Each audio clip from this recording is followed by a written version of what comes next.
Hello everyone, good morning aspirants. कैसे हैं आप और कैसी चल रही है आप सबकी पढ़ाई।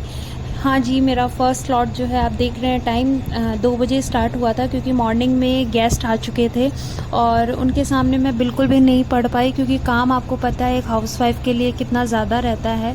तो सुबह का स्लॉट एकदम डिस्ट्रॉय हो चुका था और मैं पूरा काम में फंस गई थी।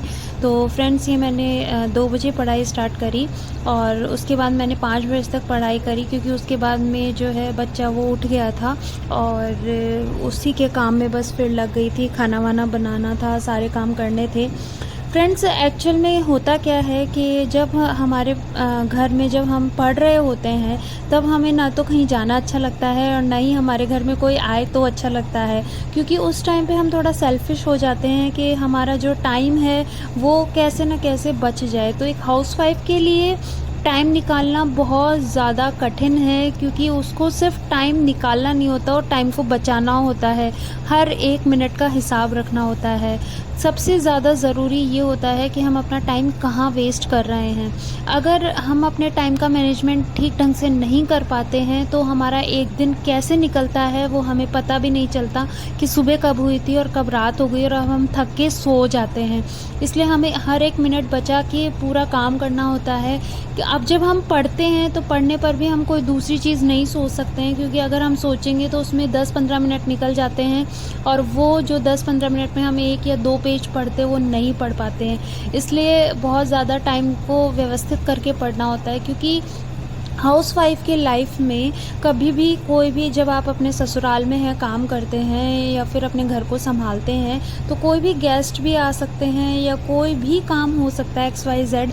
तो आपको जो टाइम मिल रहा है उसको तो यूज़ करना ही पड़ेगा, क्योंकि अगर वो टाइम यूज़ नहीं किया तो एक तो वैसे ही टाइम वेस्ट हो जाता है और फिर दूसरा आप अगर खुद से जो टाइम मिल रहा है उसको भी वेस्ट कर देंगी तो पढ़ेंगी कब। और देखिए, अगर एक बार सपना देखा है, एक बार ठाना है कि हाँ हमें पढ़ाई करनी है, हमें सरकारी नौकरी लेनी है, तो फिर आपको इस तरीके से टाइम तो मैनेज करना ही पड़ेगा। थोड़ा कष्ट तो उठाना ही पड़ेगा, और मैं कहती हूँ थोड़ा कष्ट नहीं होता है, बहुत ज़्यादा कष्ट होता है, क्योंकि एक तो हम पूरे कंफर्ट जोन में होते हैं और फिर उस कंफर्ट जोन से हम एकदम से अपने आप को बहुत ज़्यादा प्रेशराइज़ कर रहे होते हैं पढ़ने के लिए।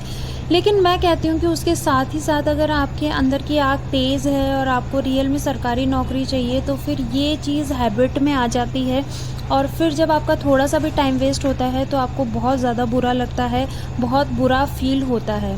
और फ्रेंड्स, आज की पढ़ाई में मैंने सबसे पहले जो है साइकोलॉजी को पढ़ा था और साइकोलॉजी के बाद में मैंने फिर अपनी बायोलॉजी मैंने अपने जो MCQs थे, जो 3 टॉपिक मैंने किए थे जीके में, उनके मैं MCQs कर रही हूँ।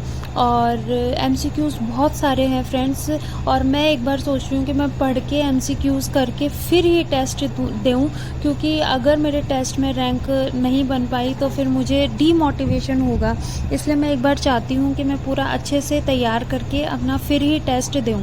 और सेकेंडली फ्रेंड्स, फिर मैंने जो रात के टाइम पे है, अपना जो रात के स्लॉट में मैंने बहुत नाइट में स्टार्ट किया था, तो रात के स्लॉट में मैंने जो अपनी बायोलॉजी को पढ़ा था, क्योंकि उस टाइम पे भी नींद बहुत तेज़ आती है। एक बार नींद आने का वो समय होता है तो उसमें ये सोचते हैं कि जल्दी से जल्दी अपना काम कंप्लीट करके हम जो है वो पढ़ाई कर लें। तो उसमें मैं अपना बायोलॉजी का स्टार्ट किया था मैंने 11 बजे, और मैंने वो बायोलॉजी की जो गाइड है मेरे पास, जो लक्ष्य की गाइड है, उसको एक बार रीड किया था टॉपिक वाइज। तो मैंने फर्स्ट जो चैप्टर है उसी को, सेल थ्योरी को स्टार्ट किया था। तो ये था मेरा आज का दिन और बहुत हैक्टिक था, लेकिन मैंने अपना शेड्यूल जो है वो पूरा किया। इसी तरीके से टाइम आप भी निकालिए फ्रेंड्स। अगर आपको रियल में सरकारी नौकरी चाहिए तो ये आसान बात नहीं है, कंपटीशन तगड़ा है, इसलिए तैयारी भी तगड़ी ही करनी पड़ेगी। और तैयारी के साथ साथ फ्रेंड्स, आपको मोटिवेटेड रहना बहुत ज़्यादा ज़रूरी है, तो ऐसे मोटिवेशन के लिए मैं वीडियो लाती रहूँगी। और फ्रेंड्स, एक चीज़ और आपसे शेयर करनी थी कि बायोलॉजी के, अगर आप 2nd ग्रेड की तैयारी कर रहे हैं और बायोलॉजी के MCQs जो हैं वो मैं तो जो भी कोचिंग होती हैं जैसे एलन है, उनके जो मॉक टेस्ट होते हैं वहाँ से कर रही हूँ।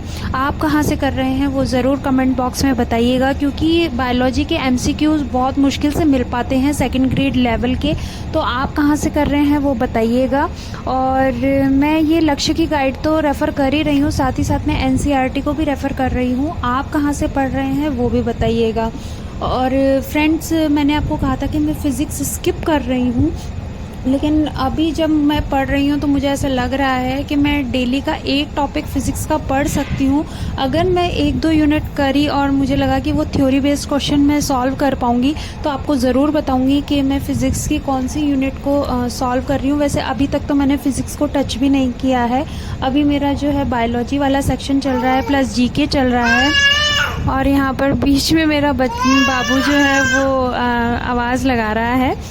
तो फ्रेंड, रिकॉर्ड करते टाइम तो तो फ्रेंड्स, ब्लॉग को मैं यहीं एंड करती हूँ। कैसा लगा आपको चैनल और कैसा लगा मेरा मोटिवेशन, प्लीज़ कमेंट बॉक्स में ज़रूर बताइएगा। और चैनल को सब्सक्राइब और शेयर करना बिल्कुल मत भूलिएगा। मोटिवेटेड रहिएगा और साथ साथ में पढ़ाई करने को भी तैयार रहिएगा। गुड बाय और subscribe my channel. Thank you.